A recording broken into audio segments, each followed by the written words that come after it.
తమ సమస్యలు పరిష్కరించాలని కోరుతూ 108 ఉద్యోగులు సమ్మెబాట పట్టనున్నారు. ఈ నెల 25వ తేదీ నుండి నిరవధిక సమ్మెకు వెళుతున్నామని సమ్మె నోటీసులో డిఆర్ఓ జె వెంకట్రావుకు, జిల్లా వైద్య ఆరోగ్య శాఖ అధికారి డాక్టర్ నరసింహనాయక్లకు 108 ఉద్యోగుల సంఘ గౌరవ అధ్యక్షులు చెక్కల రాజ్ కుమార్, జిల్లా అసోసియేట్ అధ్యక్షులు పివివి సత్యనారాయణ ఆధ్వర్యంలో అందజేశారు. ఈ సందర్భంగా వారు మీడియాతో మాట్లాడారు. ఈ కార్యక్రమంలో సంఘ నాయకులు ఉదయభాను, ఆర్ శేఖర్, సూర్యచంద్ర తదితరులు పాల్గొన్నారు. ప్రభుత్వం మారినప్పుడల్లా 108 సంస్థలకి కాంట్రాక్టులకు ఇవ్వడం వల్ల మాకు ఎంప్లాయీస్గా లాస్ అవుతున్నాం. ఎన్ లీవులు కానీ, పే లీవులు కానీ, గ్రాట్యుటీ కానీ అన్నీ కూడా మేము లాస్ అవుతూ ఉన్నాం. దీనికి పరిష్కారం ప్రభుత్వమే 108 నేరుగా నిర్వహించాలని చెప్పేసి 108 ఉద్యోగులు మేము కోరుకుంటున్నాం.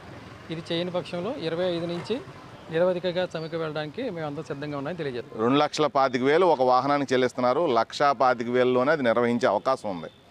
ఉన్నప్పటికీ కూడా ప్రజాధనాన్ని మధ్యవర్తికి చెల్లించడం ద్వారా కమిషన్లు పొందుతున్నారు తప్పితే ప్రజలకు ఉపయోగపడేటువంటి పని చేయటం లేదు కదా. అలా అందుకనే మేము డిమాండ్ చేసేది ఏంటంటే 108ని ప్రభుత్వమే నేరుగా నిర్వహించాలి. అలా నిర్వహించడం ద్వారా ఉన్న ఉద్యోగులందరినీ రెగ్యులర్ చేయాలని చెప్పి డిమాండ్ చేస్తున్నాం. ఒక పక్కన ప్రజాధనం దుర్వినియోగం కాకుండా ఉంటుంది, మరో పక్క మెరుగైన సేవలు డిఎంహెచ్ఓ పరిధిలో నిర్వహించడానికి కూడా అవకాశం ఉంటుందని మేము కోరుతా ఉన్నాం.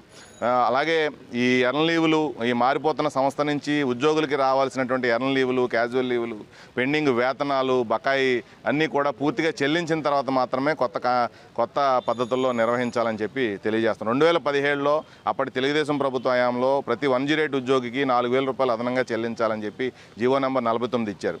కానీ వైఎస్ఆర్సీపీ ప్రభుత్వం వచ్చిన తర్వాత దాన్ని పూర్తిగా రద్దు చేసింది.